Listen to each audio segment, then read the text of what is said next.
करते हैं तेरे सामने, मेरी खुशी के लिए तुम्हें है प्रसन्न क्यों करूंगा।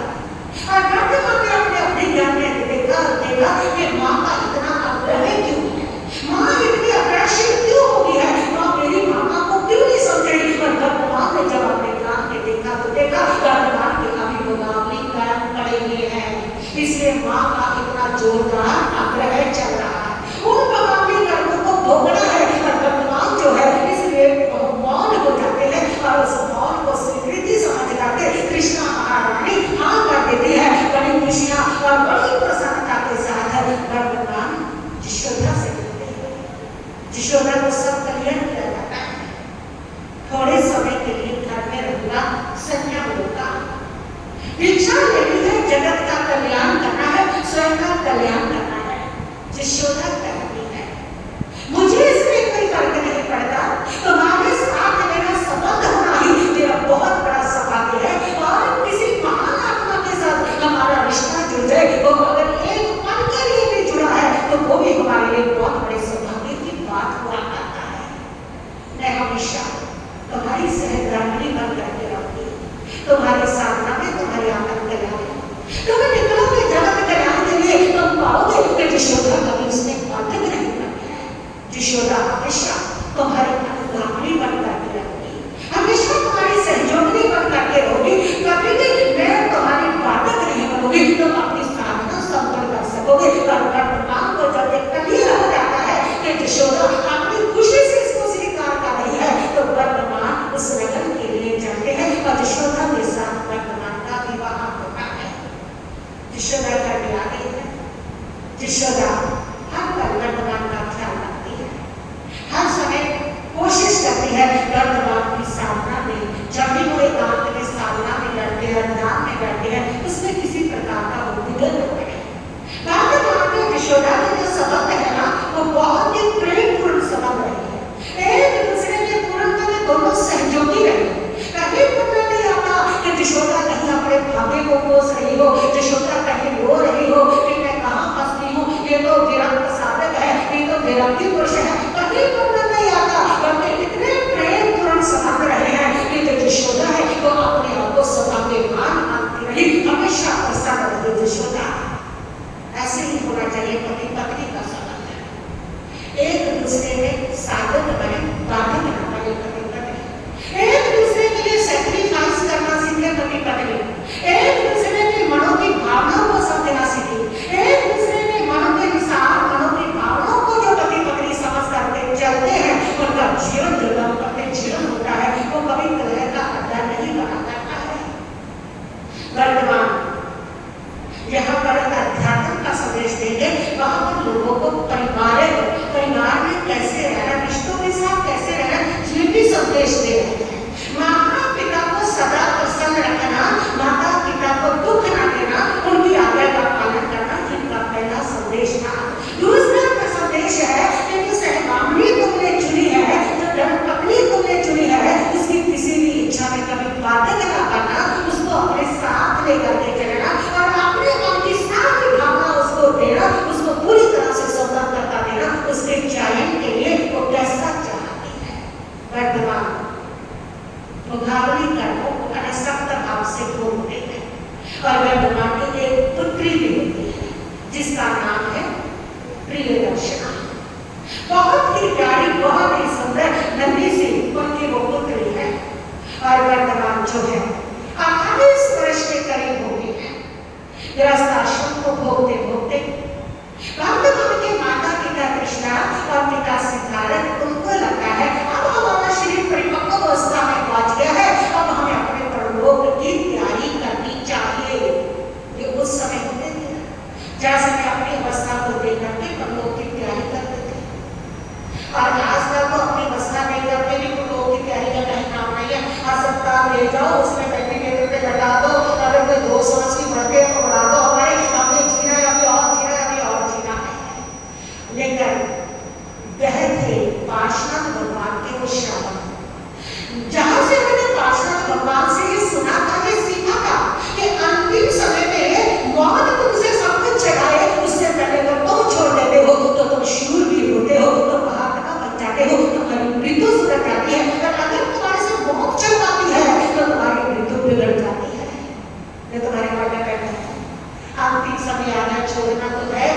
छोड़ना कैसे है? तुमने छोड़ना है जब मौत आके चढ़वाएगी, छोड़ना तो है चाहे वो चढ़वाए चाहे तुम चढ़वा दो। तुम अगर पहले छोड़ दोगे तो तुम महावीर बनोगे, तुम्हारा विकास होगा और मृत्यु तुम्हारे चरण में आके गिरेगी। और अगर तुमने नहीं छोड़ा तो मृत्यु गर्दन पकड़ करके एक झटके से जबरदस्ती तुमसे सब कुछ क्या कर लेगी, चढ़वा लेगी। और नहीं सोच रहे हैं कृष्णा सिद्धार्थ से बात आ रही है, बस आप लोग की तैयारी करें। यहाँ की तैयारियां तो बहुत होगी, हमारी सारी जिम्मेदारियों से निवृत्त होंगे। अब हमारा शरीर भी कह रहा है अब हमें अपने परलोक की तैयारी करनी चाहिए। वार्तालाप चल रहा था, इतने में भगवान आते हैं और उन्होंने देखा कि माता पिता कुछ वार्तालाप करें, वही लौटे चले जाते हैं। कृष्णा ने कहा आजा बेटा आ जाओ, तुम्हें भी बुलाने जा रहे थे। भगवान के मन में आज एक अजीब सी उदासी सौंदर्य आ रहा था। उस उदासी का कारण क्या है, क्यों वो उदासी उसके मन के अंदर आ गया?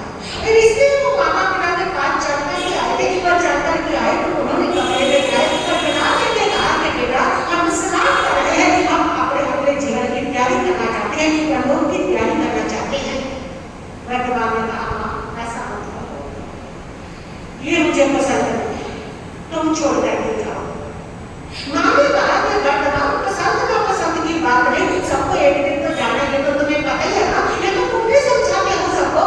माँ समझाता हूँ, लेकिन मोह का जो बादल होता है वो सत्य के सूर्य को कभी कभी ढक नहीं दिया करता, वो ऐसा ही होता है। माँ अभी मैं बिल्कुल निर्मोही नहीं हुआ, मुझे भी तुम्हारे से लगाव है, मुझे भी लगता है मेरे माता पिता की छत्र छाया मेरे पर बनी रहे। मेरे को नहीं लगता मेरे माता पिता जाए, मुझे भी ऐसा लगता है, लेकिन वर्तमान ये तो सत्य है ना कि जो आया है उसको जाना ही है। हम सकते हैं तो फिर तुम हमारा साथ दो ना, क्या साथ ना? हम श्रृंखला करना चाहते हैं और श्रृंखला करके संधारा करना चाहते हैं, तो हमारे सहयोगी बनो। ठीक है माँ, बिल्कुल मैं चाहता हूँ तुम्हारा कल्याण, मैं चाहता हूँ मेरे माता पिता शीघ्र वापी बढ़े, मैं चाहता हूँ, मैं ये भी चाहता हूँ मेरे माता पिता मेरे साथ रहे, मैं ये भी नहीं चाहता मेरे माता पिता मेरे सामने दुनिया छोड़ के चले गए, लेकिन मैं ये भी चाहता हूँ माता पिता का कल्याण हो। ये सत्य है, जाना है तो साधना के रास्ते से भी जाना चाहिए।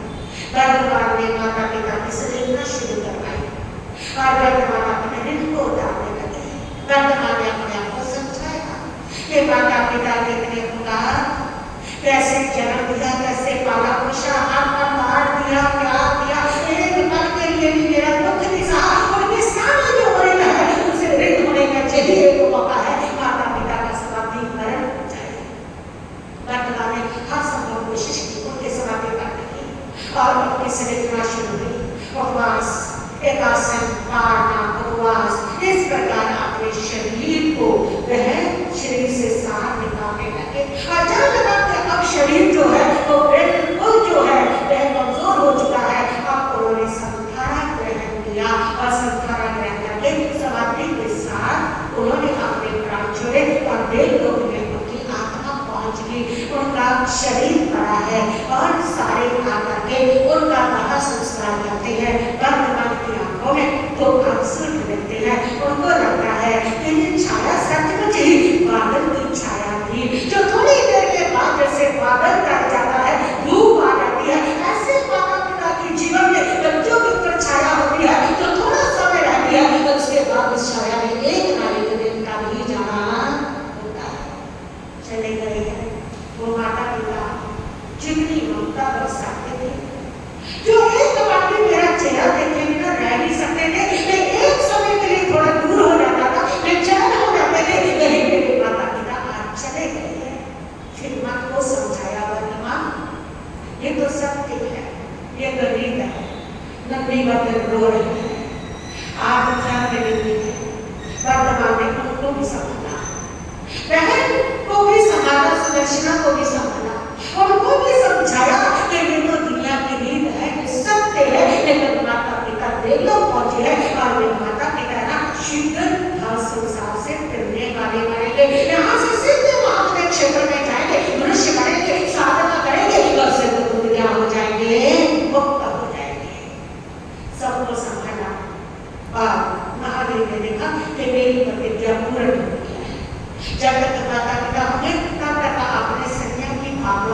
नियंत्रण किया था।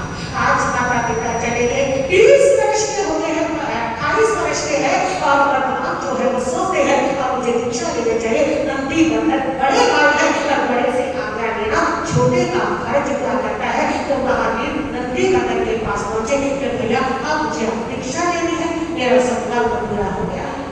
सुन करके नंदी बंधन की आंखों से झरझर आंसू नंदी बंधन कहता है कि मेरे भाई माता पिता के वियोग में दुख भी अभी दूर नहीं हुआ, और दूसरा तेरे वियोग का दुख सहूंगा तो कैसे सहूंगा।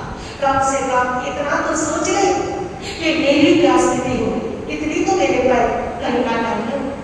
भगवान ने कहा तो ठीक है, तू चाहता है तेरे लिए और रुक जाता हूँ, मैं तो समय बता दे मुझे, समय का बंधन काटने के लिए कितनी देर मुझे रहना है। बंधन में 2 उंगली खड़ी करके कहा मेरे लिए 2 वर्ष, अपने भाई के लिए 2 वर्ष रह करके वर्तमान में भातृ प्रेम का जो आदर्श है वो संसार के सामने उपस्थित किया। भाई के लिए उत्कृष्ट शिक्षण पाने की भावनाओं को भी नियंत्रित किया।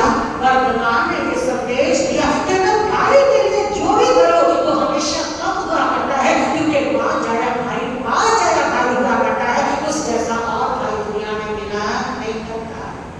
वर्तमान ने ये संदेश दिया भाई भाई को कैसे रहना होता है, कैसे एक दूसरे के लिए सैक्रिफाइस करना होता है, कैसे कुर्बानियां देनी होती है। लेकिन वर्तमान ने कहा कि नंदी बंधन मैं 2 साल घर में रहूंगा, लेकिन महात्मा के रूप में रहूंगा।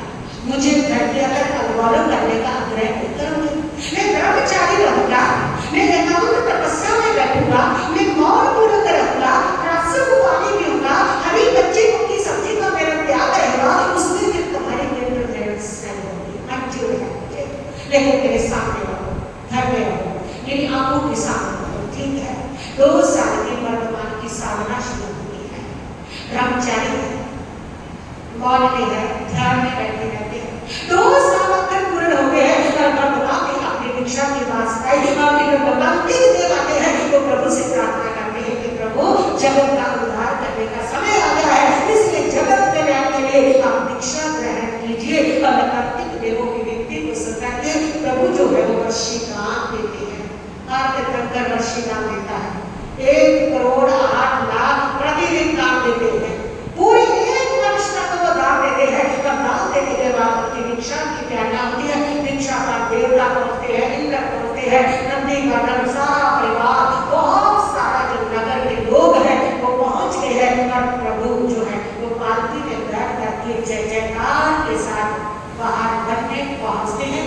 दीक्षा होती है, प्रभु अपने हाथ से पंच मुष्टि लोच करते हैं, लोच करके पहले जो लोच के बाल है वो शुक्रेंद्र को देते हैं, वो शुक्रेंद्र को क्षीर सागर में प्रवाहित कर देते हैं। आप दीक्षा लेकर के लोच करके परमात्मा प्रभु महावीर को शुक्रेंद्र ने देव विषय वस्त्र धारण किया।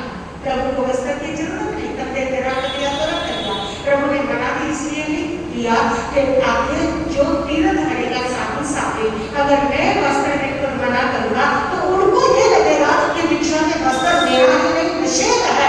इसलिए परमात्मा ने मौन पूर्वक उस वस्त्र को क्या किया, स्वीकार कर लिया। वस्त्र देना टंगा रहा, उस वस्त्र का कभी उपयोग नहीं किया कि ठंड लगी तो ओढ़ लिया, गर्मी लगी तो सैर के कर दिया, बस वो कंधे पे 13 महीने तक वो कंधे पर रहा। उसके बाद वो अपने आप झाड़ियों में भटक करके चला गया। आपका देश ब्राह्मण हो गया था।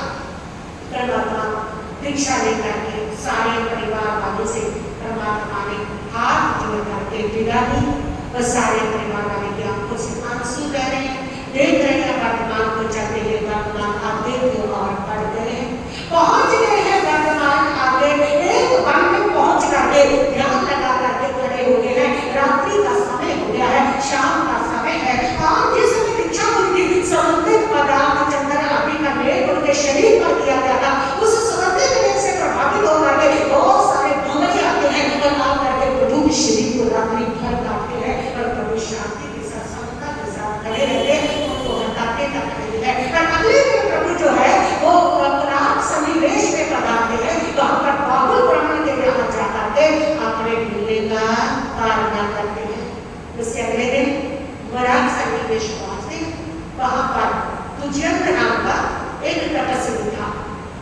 ताबस था, उसने वहां पर पहुंचे, वो सिद्धार्थ राजा का मित्र था और उसने वर्तमान को देखकर के बड़ी प्रसन्नता के साथ उनका स्वागत सत्कार किया और उसके बाद उन्होंने विनती की कि वर्तमान जो चतुर्भाषा में वही बढ़ा करके करेंगे।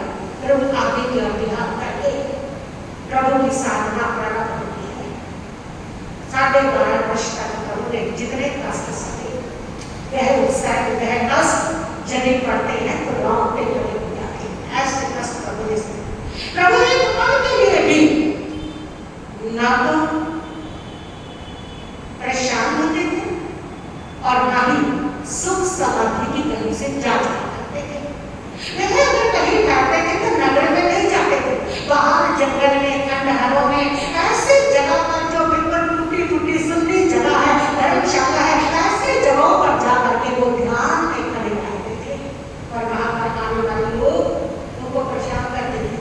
उनके शरीर से 6 महीने सुगंध आती रही, वो चक्कर के खुले उस सुगंध से बहुत सारे नौजवान उनके पास आते, वो आगे पूछते कौन सा लगाया है, मेरे को क्या लगाया है, हमें भी बताओ, हम भी लगाएंगे। वो जब मौन में रहते थे, बोलते नहीं थे, उनके ऊपर गुस्सा करते थे, विरोध करते थे और बहुत सारी छुट्टियां आती थी, आकर्षित हो जाती, आप चाचना करते थे। लेकिन प्रभु अपने ध्यान रखते, सबका भी कर रहे थे। दीक्षा के पहले दिन प्रभु ध्यान लगा के खड़े थे तो आधा आ गया और नवंबर ने आकर के कहा प्रभु से कि मैं थोड़ी देर काम पर जा रहा हूं, मेरे बैलों का ध्यान रखना। प्रभु तो ध्यान नहीं करे थे, वो बैलों का ध्यान रखने को नहीं आए, वो अपने में मस्त, अपने सुना ही नहीं है। अब इधर जब वो आया तो उन्होंने देखा कि बैल नहीं है। प्रभु से पूछा, प्रभु मौन है, वो बैलों को ढूंढने लगा, रात भर ढूंढता रहा। सुबह जब वापस वहां पर आया उसने देखा कि बैल खा करके वहां पर दोबारा आके बैठ गई। उसने देखा बैल नहीं बैठी है, और इसको मैंने इतना पूछा, ये बोले यही शरीर अपने लिए छुपा दिए थे बैल के। गुस्सा आता है उसको और गुस्से में आकर के वो प्रभु को मारने के लिए जैसे ही हाथ बढ़ाता है, उसी समय जो इंद्र है, जो शत्रुंद्र है, वो पहुंच जाता है, पहुंच करके उसको डांटता है और उसको भगा देता है। और प्रभु से कहता है कि प्रभु ये तो दीक्षा का पहले दिन है, पहले दिन इतना अवसर रहना आता है, उसने तुम्हारी मिठाई करनी थी, पहले दिन इतने कष्ट, अभी तो 12.5 वर्ष पड़े हैं, उसमें इतने अवसर डाले हैं, इतने कष्ट डाले हैं, उन कष्टों को कैसे सहन करोगे? इसलिए प्रभु मुझे आज्ञा दो कि मैं आपकी सेवा में रहूं, आपकी सहायता करूं, आपकी कर्म रचना में सहायता करूं और इन उपसर्गों में आपका निवारण करूं। प्रभु ने ध्यान करके कहा कि इंद्र आज तक ना हुआ, ना होता, ना होगा। कोई भी तीर्थंकर किसी देव की सहायता से कर्म निर्जरा करे। कर्म निर्जरा जो होती है, मोक्ष जो मिलता है वो व्यक्ति को अपने प्रसाद के बल पर मिलता है, वो किसी की सहायता से नहीं मिलता। लेकिन हमें लगता है ना, भगवान को ध्यान के, देवी देवताओं को ध्यान के हमारे काम मिल जाएंगे, हमारे दुख नहीं हो जाएंगे। प्रभु स्वयं कह रहे हैं कि तुम नहीं करवा सकते हो मेरे कर्म, मुझे ही, मैंने ही मानो, मैं ही करता हूँ, मैं ही भोगता हूँ, मैं ही उसका सहार करता भी हूँ, उसको जब भी तोड़ूंगा मैं ही तोड़ूंगा। ये सिर्फ और सिर्फ पावर मेरे पास और किसी के पास नहीं है। तुम्हारे कर्मों को तोड़ने की पावर मेरे पास नहीं तोड़ोगे। मैं चाहे लाख लज्जत तुम्हें शराबी चले जाओ, जब तक तुम प्रसाद नहीं करोगे, उसको ग्रहण करने का तब तक कुछ नहीं हो सकता। जब भी तुम्हारे प्रसाद चलेगा तब कर्म टूटेंगे, दूसरे का प्रसाद तुम्हारे काम आने वाला नहीं है, तुम्हारा अपना प्रसाद तुम्हारे काम आना है। प्रभु ने समझाया, मन बात करके भी घर चला गया और प्रभु जो है वह अपनी साधनों में तल्लीन हो जाते हैं। स्थान पर प्रभु जाते हैं और वर्षावास पहला करने के लिए उसी गुरुजन आश्रम में आते और जिस आश्रम में कमरा रहने के लिए दिया था तो उसके ऊपर लहसुन का घास डाल करके उसकी छत डली हुई थी, उसको गाय आकर के खा रही थी। बरसात के मौसम में तपस्वी लोगों ने उस तपस्वी का जो औरत था उससे जा करके, कुलपति से जा करके कहा कि ये वर्तमान जो है ना, ये बिल्कुल भी अपने कमरे का ध्यान नहीं रख रहे, इतने सारे पशु खा रहे हैं, उनको हटा नहीं रहे हैं, तो इनको थोड़ा समझाओ। कुलपति है, उसने वर्तमान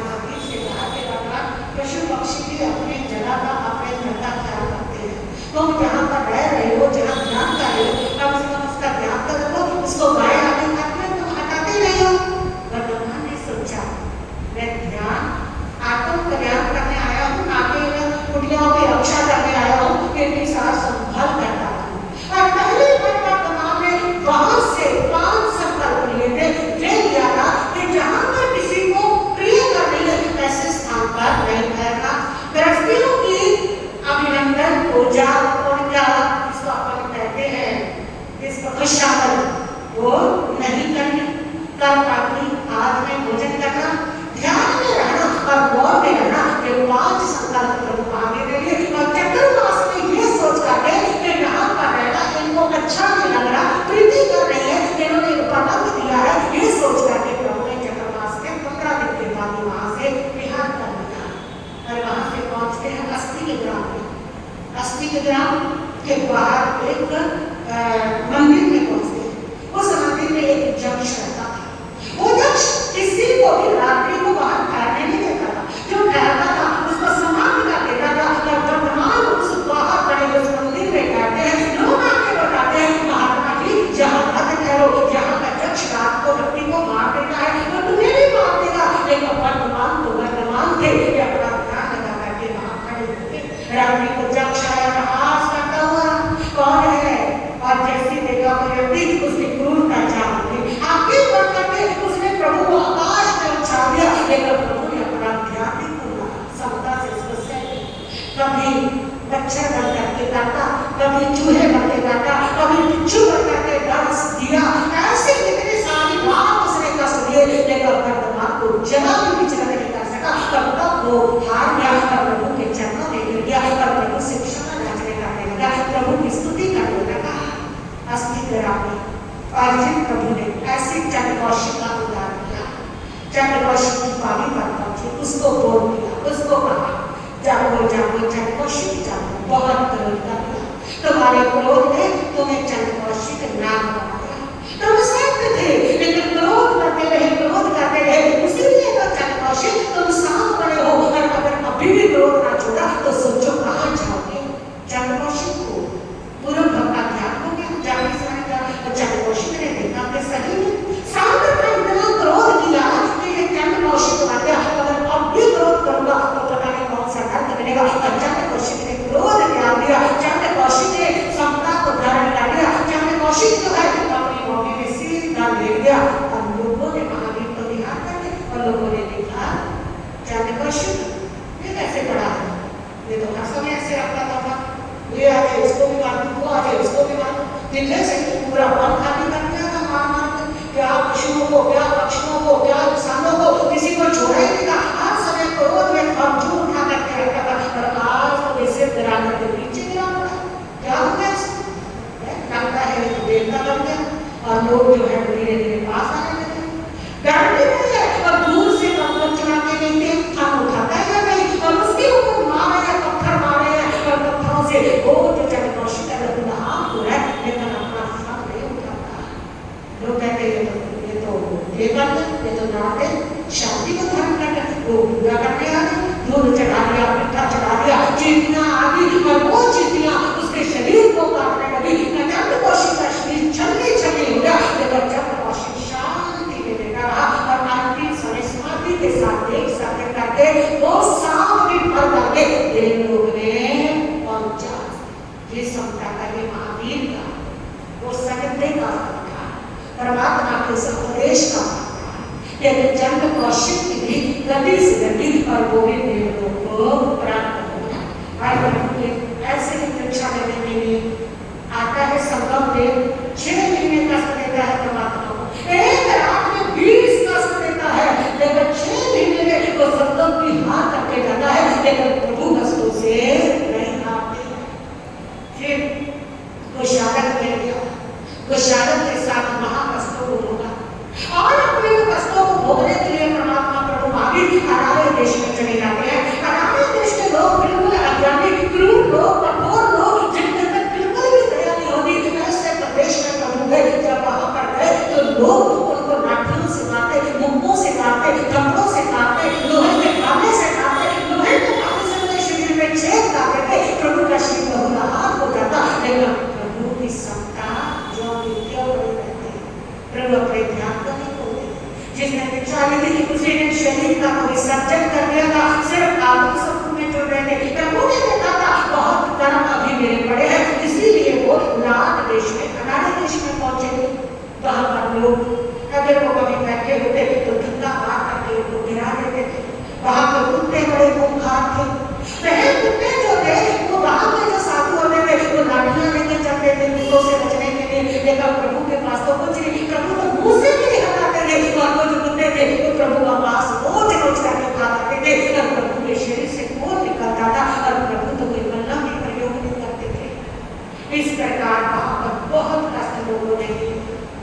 बहुत कष्ट वहां के जीव ने जंतुओं ने, और प्रभु सारा दिन बिहार करके किसी गांव में पहुंचते और वो गांव वाले लोग कहते थे यहाँ भी ठंडा पड़ेगा, आगे चलो तो प्रभु बाहर जाकर के जंगलों में रुक जाते थे।